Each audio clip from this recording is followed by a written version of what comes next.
And Nifemi. Now, the Chartered Institute of Bankers of Nigeria, that's CIBN, has conferred fellowship honors on key figures in Nigeria's financial sector, including the Minister of Finance and 3 deputy governors at the Central Bank of Nigeria, CBN.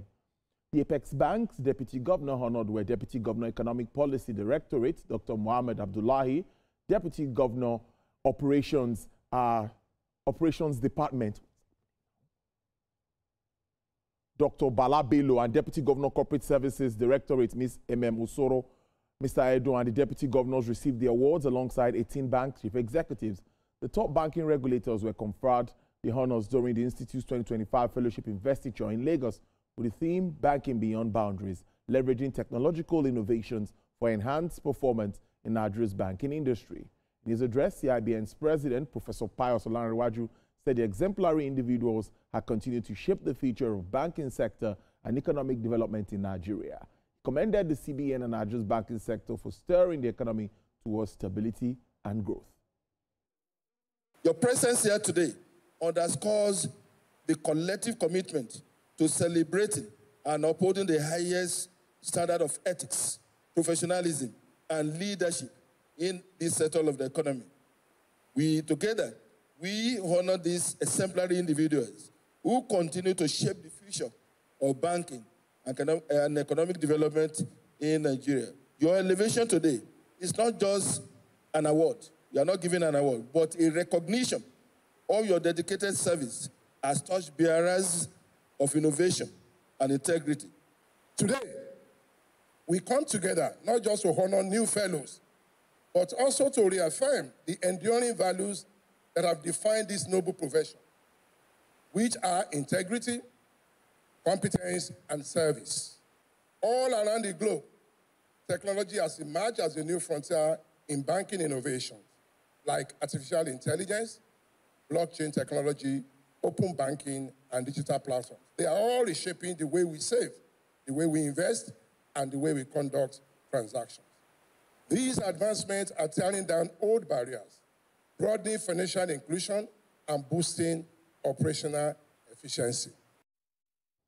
Nigeria's billion-dollar marine and blue economy holds enormous untapped potentials, but industry players say it can only be unlocked if agencies shift focus from revenue collection to trade facilitation. This was the position of the Association of Nigerian Licensed Custom Agents at an event held to honor one of its past leaders for contribution to maritime development. TVC News senior business correspondent Ifuna Eze reports. Nigeria's marine and blue economy has become one of government's major sources of revenue. According to members of the customs brokerage community, their role in port operations goes beyond driving revenue collection. It is about driving efficiency, competitiveness, and growth in trade. At this ceremony in Lagos, members described the federal government's establishment of the Ministry of Marine and Blue Economy as a bold step toward diversifying the nation's economy. However, they note that the full benefits of the new ministry can only be achieved if agencies within the sector prioritize trade facilitation over aggressive revenue targets. The creation of marine and blue economy, a lot of diversionary issues are cropping up, whereby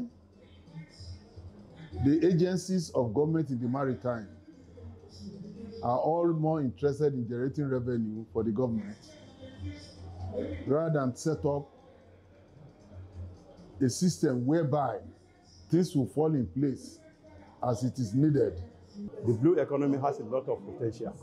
The maritime industry has a lot of potential, untapped, billions of dollars lying down there for this country to actually gain out of it. Members of the Association of Nigerian Licensed Customs Agents celebrated their former president, Olaiwola Shitu, for his leadership in strengthening the association and advancing reforms that improved the maritime business environment. He brought recognition and professionalism into our job. We are mentoring on what he has left behind and to improve on it. The legacy that he left today is where we are today. This national secretariat was built in his honor during his tenure. One area that Prince Shitu has also been outstanding is the fact that we need to empower the local ship owners. They say the future of Nigeria's marine and blue economy depends on collaboration, policy consistency, and sustained investment in trade-friendly systems. Ifunanya Eze, TVC News, Lagos. Meanwhile, bear Asian stocks rose today as the U.S.-China trade truce, a surge in investment in artificial intelligence buoyed risk sentiment, while the dollar firmed to a 3-month high on easing rate quotes a while after the hawkish comments from policymakers. But MSCI's broadest index of Asian Pacific shares outside of Japan was up 0.63% over the 4.5-year high it touched last week. The index is up more than 27% this year on course for its best year since 2017. Nasdaq futures rose 0.2%. European futures also pointed to a higher open ahead of manufacturing data from the region. In Asia, data showed big manufacturing hubs struggle to fire up in October as weak U.S. demand and tariffs under President Donald Trump hit factory orders across the regions. Japan's market were closed for a holiday as South Korea Kospi surged more than 2% to yet another record peak. China's blue chip stocks were 0.1% higher and Hong Kong Hang Seng Index rose by 1%. The Organization of Petroleum Exporting Countries and its allies known as OPEC Plus have agreed to raise oil output by 137,000 barrels per day in December. According to OPEC in a statement, the decision was announced following a virtual meeting of member countries, including Saudi Arabia, Russia, Iraq, United Arab Emirates, Kuwait, Kazakhstan, Algeria, and Oman, to review global market conditions and economic outlook. The statement said, in view of a steady global economic outlook, current healthy market fundamentals, as reflected in the low oil inventories, the 8 participating countries decided to implement a production adjustment of 137,000 barrels per day from 1.65 million barrels per day, additional voluntary adjustments announced in April 2023. The organization said the adjustment will be implemented in December 2025, while the 8 countries are scheduled to meet again on November 30 to decide on further actions.